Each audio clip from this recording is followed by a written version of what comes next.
of law and the protection of our citizens is paramount.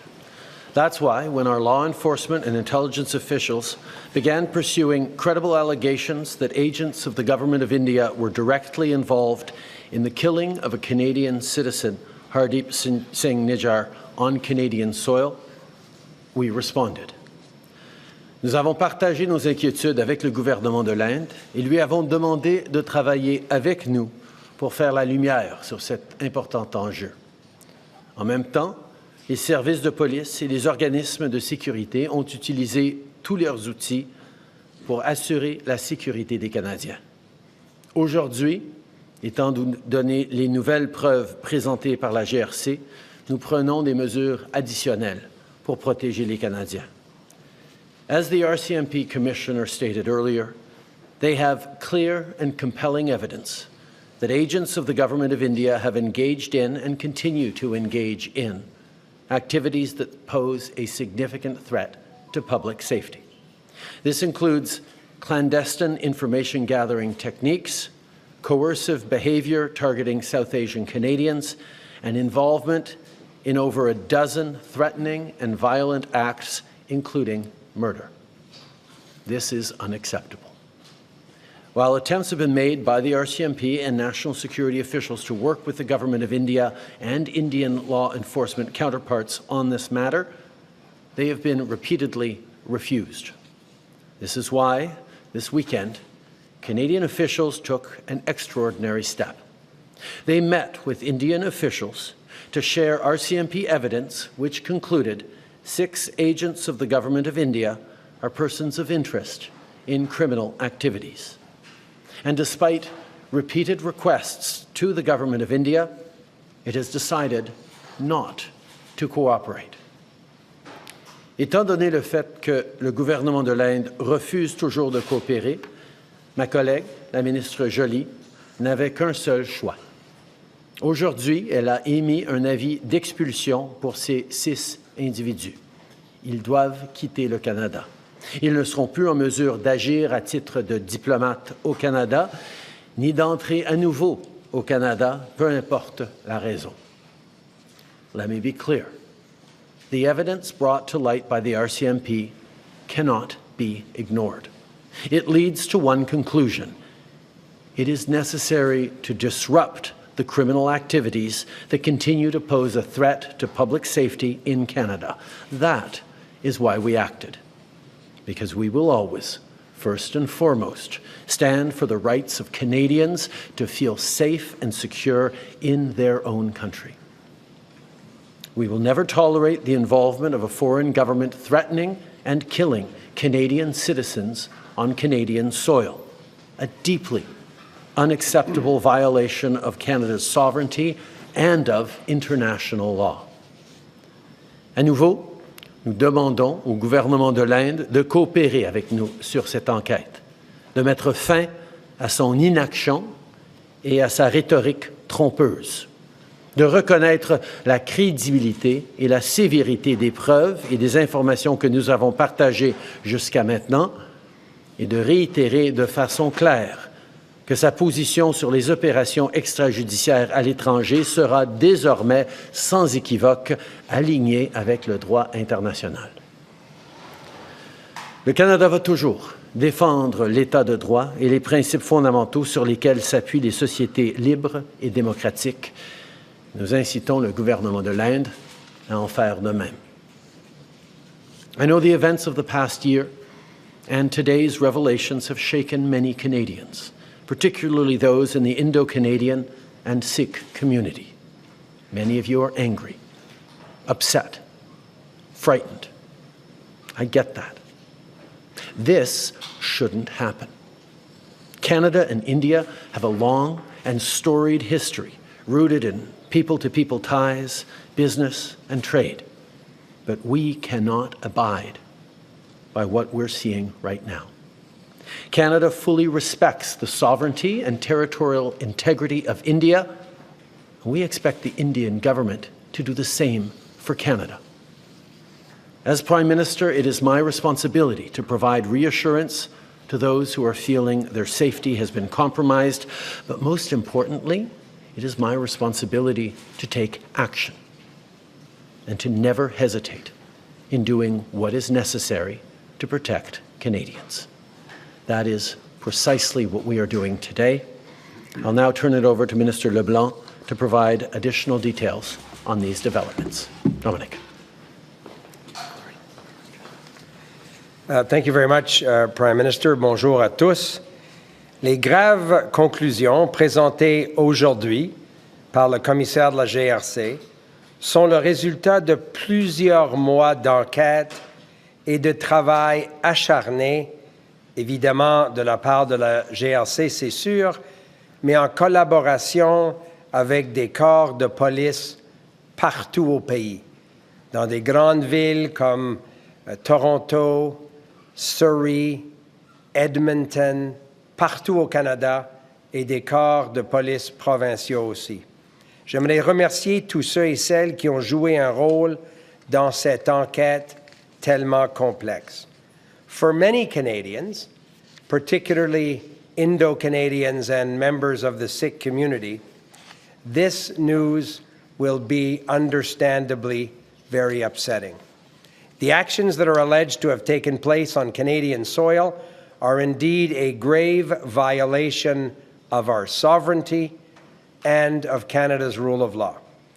But I also hope that Canadians find relief in knowing that our law enforcement and national security agencies are working to keep them safe and to hold to account those who seek to harm Canadians. I strongly encourage all Canadians, and in particular leaders in the South Asian and particularly the Sikh communities, to continue to work with law enforcement officials. For generations, people from every corner of the globe have come to Canada seeking a better life, precisely because they felt that the Canadian government would duly fulfill one of our most fundamental duties, to keep them safe. And our law enforcement agencies work every day to uphold that promise. And I once again want to thank the RCMP and their law enforcement partners for their important work in this matter. Je vais maintenant passer la parole à ma collègue, la ministre des Affaires étrangères, qui pourra vous en dire plus sur les actions que le Canada a prises en réponse à ces conclusions. Alors, Mélanie, à toi la parole. Pardon. Merci, Dominic. So, as I've said from the beginning, a year ago, we have three clear priorities when it comes to these incidents targeting Canadian citizens. First, we will seek the truth, that the police force are allowed to carry out their work and hold those responsible to account. Second, of course, to protect Canadian safety, and thirdly, to defend Canada's sovereignty.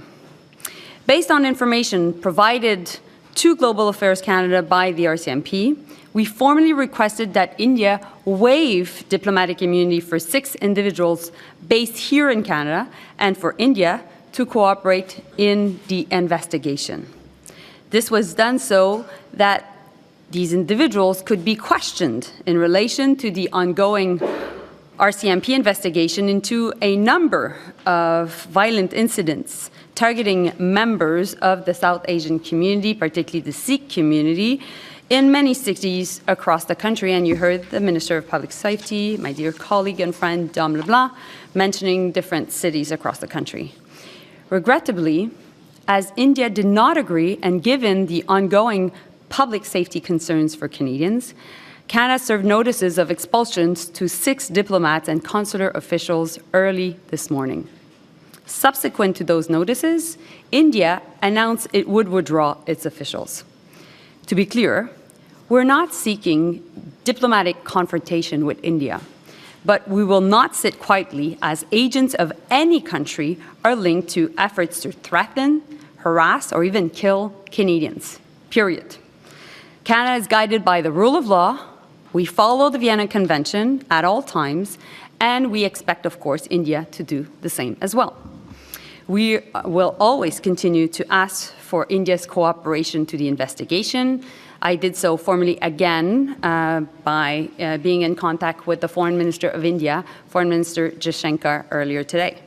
And I've been also in contact with all my counterparts from the Five Eyes, so Foreign Minister Lamy from the UK, Secretary of State Blinken from the US, Penny Wong, also the Minister of Foreign Affairs from Australia, and Winston Peters, who's the Minister of Foreign Affairs of New Zealand.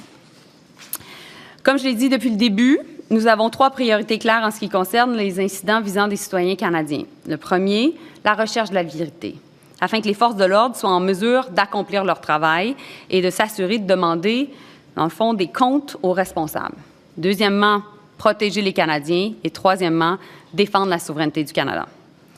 Sur la base des informations fournies à Affaires mondiales Canada par la GRC, nous avons officiellement demandé à l'Inde de lever l'immunité diplomatique de 6 personnes basées au Canada, ainsi que de coopérer pleinement à l'enquête.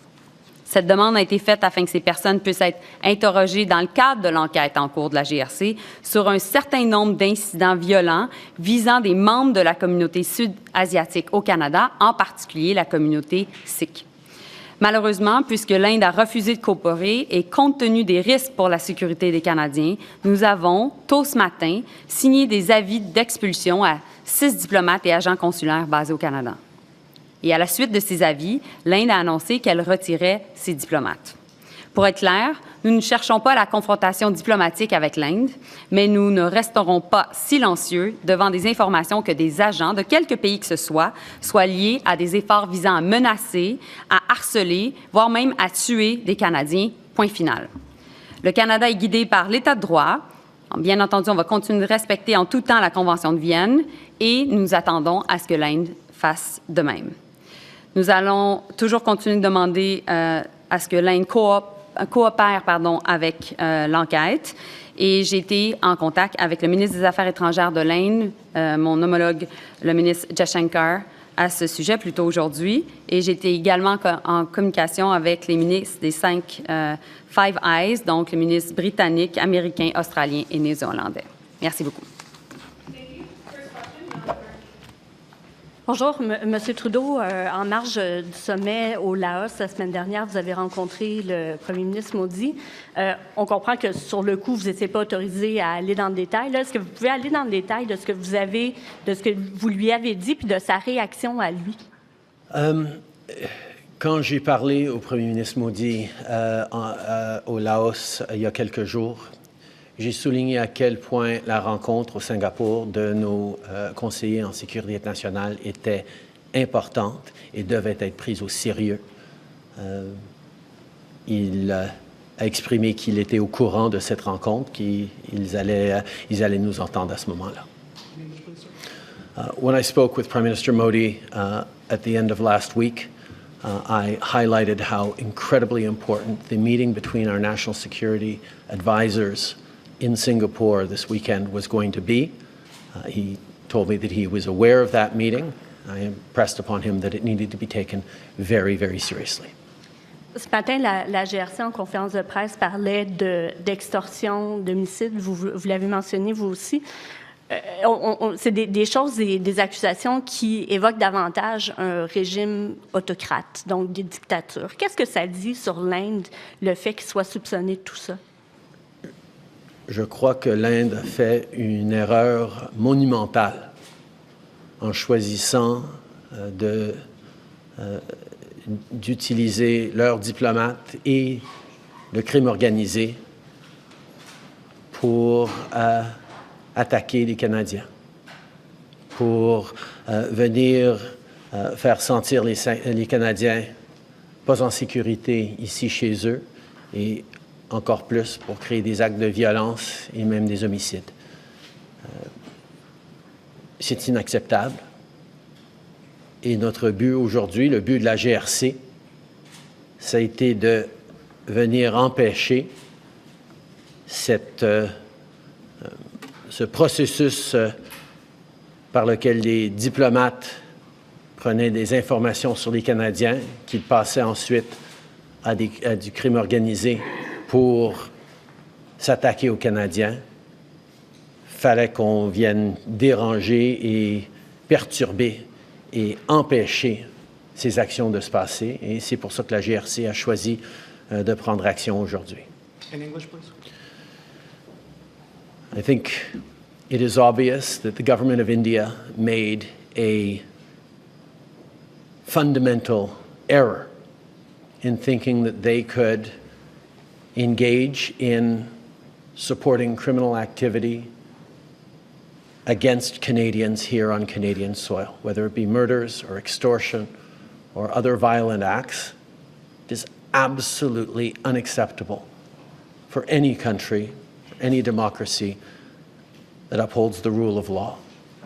That is why we have taken such significant measures, why the RCMP chose to come out today and disrupt the pattern of Indian diplomats collecting through questionable and illegal means information on Canadian citizens that were then fed to criminal organizations that would then take violent actions, from extortion to murder, against Canadians.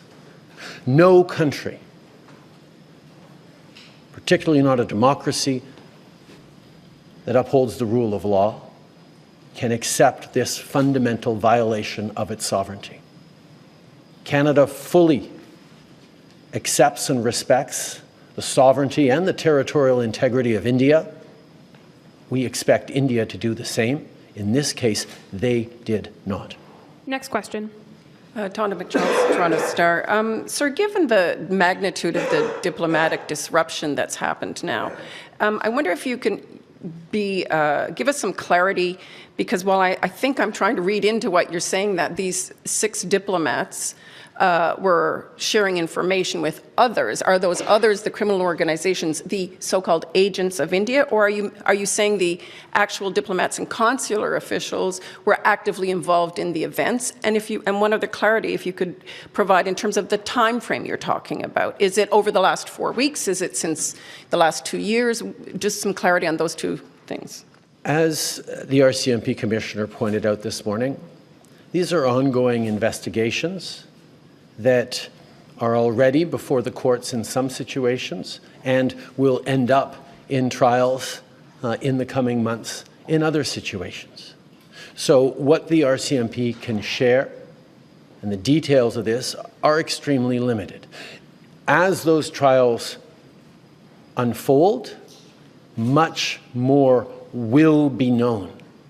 The decision to inform Canadians right now by the RCMP is aimed at keeping Canadians safe, at disrupting this pattern of behavior that these Indian diplomats have been involved in, and ensuring that Canadians can feel safer, knowing that the RCMP is extremely active in these investigations and in following up on these criminal activities. So again, around the diplomatic sort of explosion now we've seen in your relationships, your government's reached out to the Five Eyes allies. What pledge of support have you gotten from each of those? Are they backing you up in these claims? And what repercussions do you expect? Well, first of all, let's highlight that none of us want to be in this situation. This is not a choice that Canada made to create a chill in Canada-India relations. India is an important democracy, is a country with which we have deep historical people-to-people business ties, at a time where the instability around geopolitics means democracies have to stick together. That is why when we started to understand through intelligence agencies that India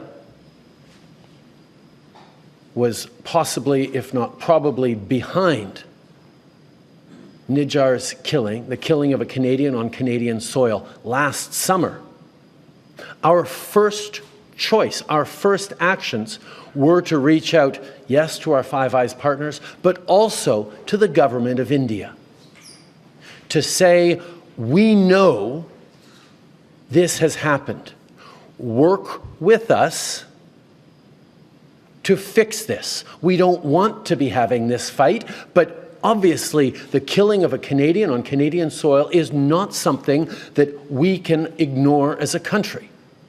So every step of the way, we have apprised India of what we know. I've spoken directly with Prime Minister Modi. We have engaged with intelligence counterparts. And unfortunately, every step of the way, both after I made the statement in the House of Commons last September and till now, the response of the Indian government has been to deny, to obfuscate, to attack me personally and the integrity of the Government of Canada and its officials and its police agencies. And we have simply said, we're going to allow our agencies to do the work, particularly to move from intelligence collection from agencies to police investigations that result in arrests, trials, and consequences within a rigorous and robust and independent judicial system.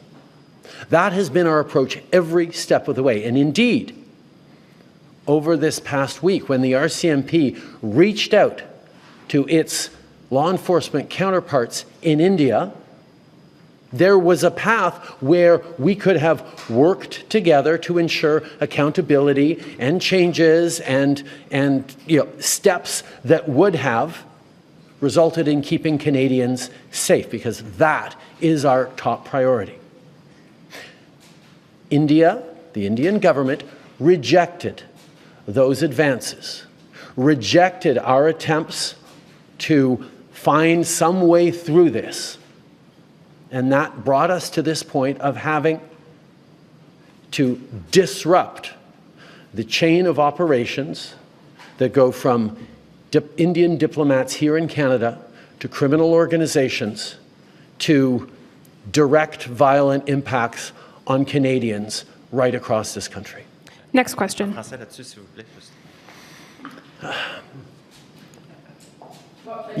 did you get from your allies when you reached out to them? You didn't answer.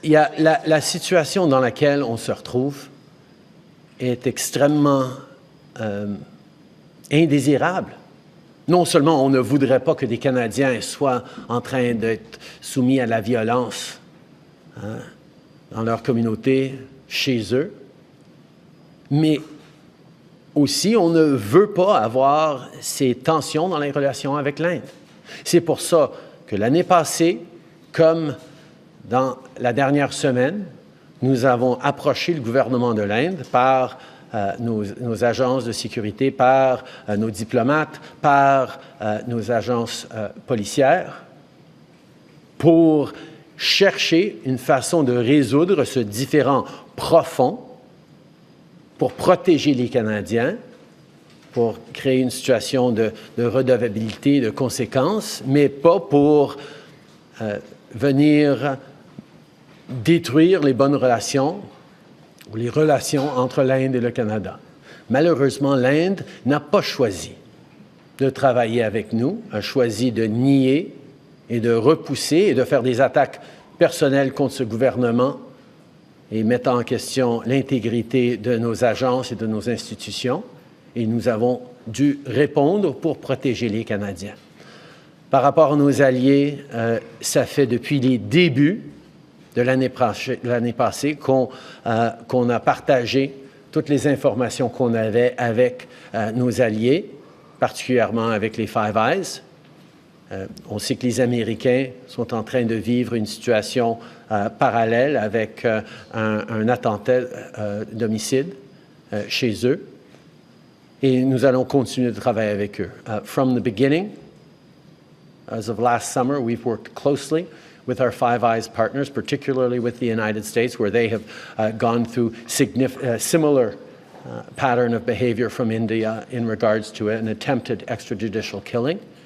And we will continue to work with our allies as we stand up together for the rule of law. Next question. Bonjour, M. Trudeau, Maxime Huard, Radio-Canada. Il y a une fronde qui s'organise au sein de votre parti pour vous évincer du leadership. Comment comptez-vous y répondre? J'ai eu beaucoup de conversations avec de mes députés, avec mon équipe cette fin de semaine. mais ça a été sur les enjeux sérieux auxquels on est en train de répondre sur la sécurité des Canadiens. Il n'y a rien de plus important que le bien-être des Canadiens et le fait qu'ils doivent se sentir en sécurité chez eux. Et donc, c'est sur cet enjeu-là que nous travaillons depuis plusieurs jours. Il y aura d'autres journées pour parler de processus interne du parti. Aujourd'hui, on met à l'avant-plan la sécurité des Canadiens et je m'attends à ce que tous les parlementaires soient unis sur l'enjeu de défendre la souveraineté du Canada et la sécurité de tous les Canadiens. In English, please. I had many conversations with members of my team and caucus members over the past number of days, and all those conversations were focused on the well-being and the safety of Canadians faced with these significant security concerns and allegations. The safety of Canadians is the number one thing that any government, that any parliamentarians should be preoccupied with, and that is exactly what we're focused on. There will be time to talk about internal party intrigue at another moment, but right now, this government, and indeed all parliamentarians, should be focused on standing up for Canada's sovereignty, standing against interference, and looking to be there to support Canadians in this difficult moment. Donc, malgré la grogne, comptez-vous toujours être à la tête de votre parti aux prochaines élections? Oui. Yes. Thank you, Prime Minister. Merci tout le monde. The ministers will remain to take additional questions. Minister LeBlanc, we can't hear local news. Can you outline, we heard from the RCMP that there's a number of homicides that have been involved. Can you tell us the number of homicides that the Canadian government believes agents of the Indian government have been involved with? So again, I wouldn't want to exceed the words of Commissioner Duhem this morning. I read very carefully his statement. He outlines a number of serious criminal activities in which they believe they have evidence of these Indian government agents participating. He talked about homicides and extortion, but these are also ongoing investigations. The Prime Minister just said it. I understand the interest in this matter, but I think the most important thing I can do as Minister of Public Safety is support the RCMP in continuing to investigate these serious crimes and hopefully bring them to Crown prosecutors who lay charges and hopefully present them in the appropriate court to get convictions. So speculating on how many and what's a homicide and what's not, I don't want to speak for the RCMP, particularly when they are seized with ongoing criminal investigations. I think that's very, very important. Minister Jolie, in the future, since there's been the number of expulsions today, is the Canadian government willing to accept additional diplomats coming from India in the future? And will there be any other reviews into people who could potentially be brought in here to make sure that they are safe and secure? Well, thanks for the question, because I said it in my remarks. We don't want diplomatic confrontation with India. We know that there are thousands of Canadians that go to India every year. We have lots of people from India coming to Canada as well. So we know that there are deep people-to-people ties and want to make sure that these are still possible. And so in that sense, we are asking India to cooperate in the investigation, period. And they have a way of doing it. They're doing it with the U.S. They can do it with us as well. On Tanda's question a bit earlier with the Five Eyes, I think what is really important to understand is that there's a difference between the U.S. investigation and ours in the sense that, first and foremost, a Canadian died here in Canada. So there's an investigation happening about a murder case. That's the first difference. The second difference is it is sitting diplomats that were involved in violent incidents. And so that's really important to remember. And that's why we took the steps we took. And thirdly, the violence actually increased following the allegations a year ago. And so that's why it was important for the RCMP to take the steps that they took. Now, the similarity between the US and the Canadian case is also the fact that in both cases, it is difficult to get the cooperation from the government of India, notwithstanding the processes that are in place with the Americans. Next question. Good afternoon, Ministers. Marika Walsh with the Globe and Mail. Ms. Jolie, last week at the Foreign Interference Inquiry, you were asked specifically about the killing of Ripudaman Singh Malik. The inquiry asked you if Mr. Malik if his murder was linked to India. His murder was 2 years ago in 2022. You didn't answer that question. I'm wondering if you can now clarify whether, given that the government's talking about multiple homicides, this homicide is also connected to Indian agent involvement. So, Marike, I couldn't answer because I'm not the Minister of Public Safety, nor, the head of the commission. That's not cool. Because I won't answer it either. No, but the reality is that's a question you should be asking the RCMP. But what I said, though, in front of the inquiry, the public inquiry on foreign interference, is that there were clear preoccupations regarding the fact that there was agents of the Indian government that were involved in violence here against Canadians. And that's why I stand by my word. Okay, and Mr. LeBlanc, do you want to add more to that answer?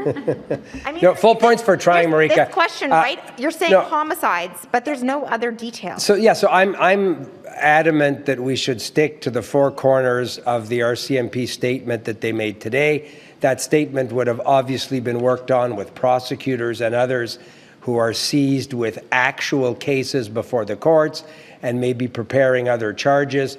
So I just think it's so important to let the RCMP do the terrific work they do and hopefully lead to further charges and other convictions. I think speculating on who may or may not be in what category in that statement, if the RCMP didn't give that information, it's for a very specific reason. So I don't think it's helpful if I would add to it today. Okay. I told you he could answer. I didn't answer it either, but... Hopefully you can answer this question. Mr. Jolie, the NDP are calling for more severe action. You've expelled diplomats, but they're saying sanctions are warranted given the severity of the allegations leveled today. Is the federal government considering sanctions against India? And if it's not sanctions, what other steps are you considering taking? So today was a really important step. When you look at what is available in our toolbox, expulsing diplomats is one of the highest level, the highest and the toughest measure that a country can take under the Vienna Convention. For the rest, we'll continue to push India to make sure that they cooperate. We'll continue to engage with our Five Eyes partners. We'll continue to engage with also all our G7 partners, and everything is on the table. Next question. Hi, Ministers. Tom Perry with CBC.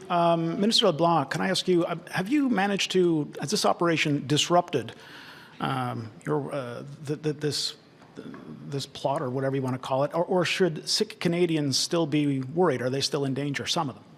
So, Tom, I'm happy to answer the question, but Melanie got a chance to answer Tonda's earlier question, so I'll do it too and then come to your question, Tonda. Tonda, I spoke this morning, or this afternoon rather, with the United States Attorney General, Merrick Garland, discussed with him what the RCMP were doing in Ottawa today. He and I discussed the importance of the FBI and the RCMP continuing to share information as these various criminal cases continue. There's a great deal of information shared between Five Eyes partners. As Melanie and the Prime Minister said, the U.S., because of the shared border, is a critical piece of that effort. And I also was in contact with the Homeland Security Secretary, Alejandro Mayorkas.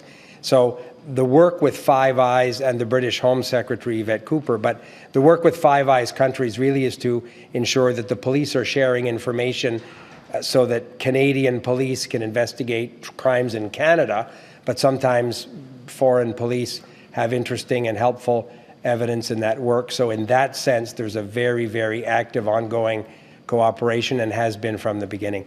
Tom, you asked a very, I think, important question. The RCMP took the extraordinary step of calling a news conference on Thanksgiving Monday to publicly disclose evidence that they've collected over a number of months in a series of criminal investigations spanning many, many different parts of the country.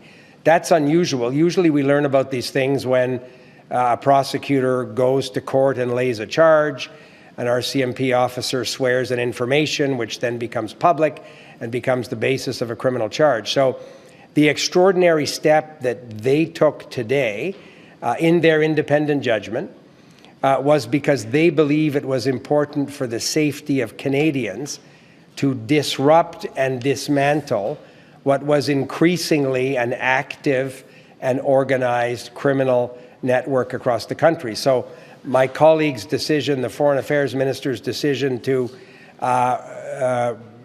expulse 6 particular individuals working for the Indian government, I think sends an important step in terms of disrupting that ongoing criminal activity. And I would think that the RCMP will continue to do the work they're doing in ongoing criminal investigations. And I hope and think that we'll see more charges and more arrests. But this was their decision to, in the interest of public safety, try and disrupt and dismantle an organized criminal enterprise that was representing, in their view, a threat to the public safety of Canadians. And Minister Joly, could I ask you, why do you think India felt this sense of impunity? Why do you think the Indian government thought it could get away with this? Tom, that's a question you need to ask them. So, but what I know is transnational repression, targeting dissidents is something that we see more and more in different democracies by states. And for us, it is a question of principle. Today is about Canadian safety. This is about Canada, and we need to send a strong message.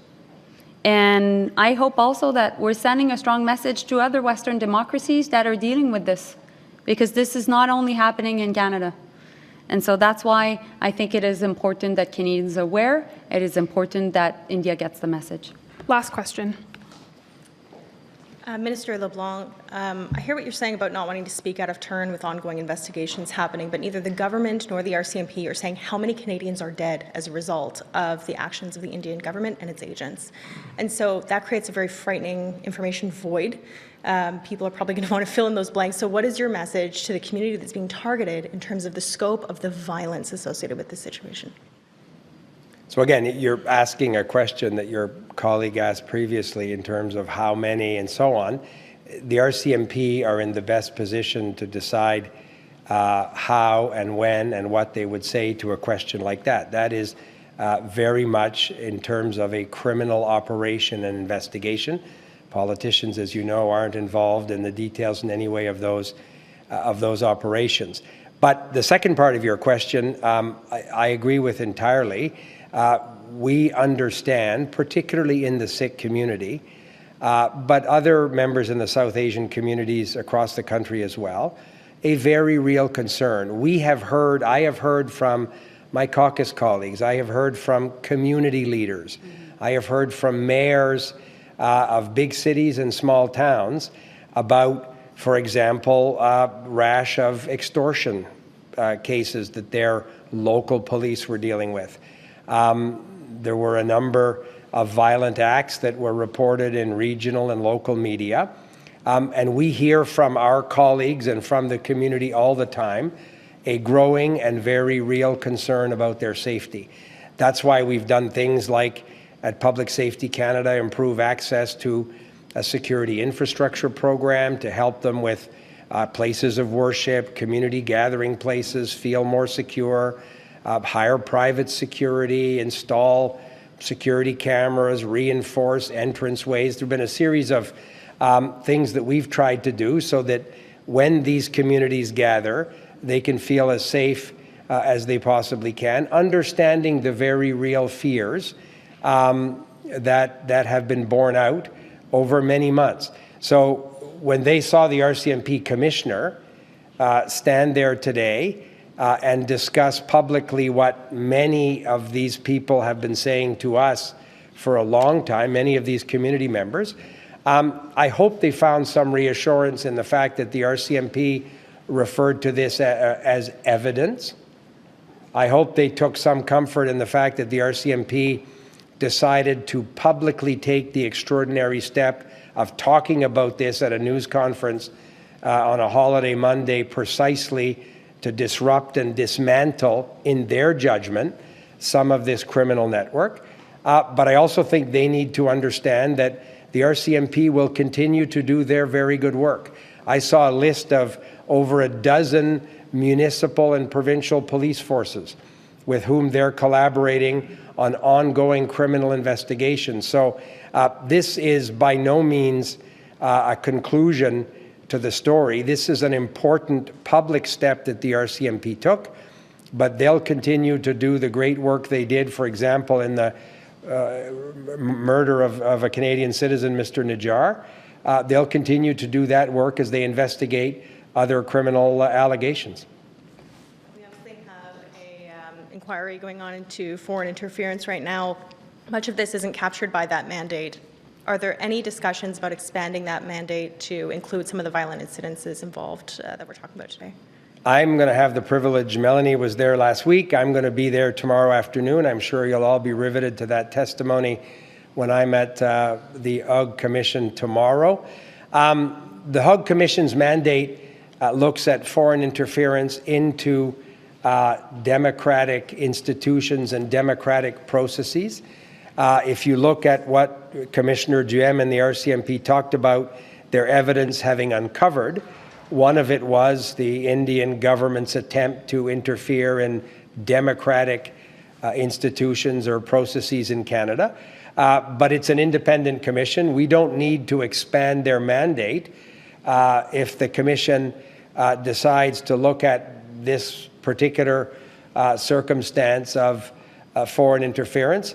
But again, without speaking for the commission, having been there a number of times myself, they're very much seized with India as a country that has been an actor in the space of foreign interference. So I have every confidence that their report will look at these issues in a very fulsome way, and I certainly look forward to their recommendations at the end of this year.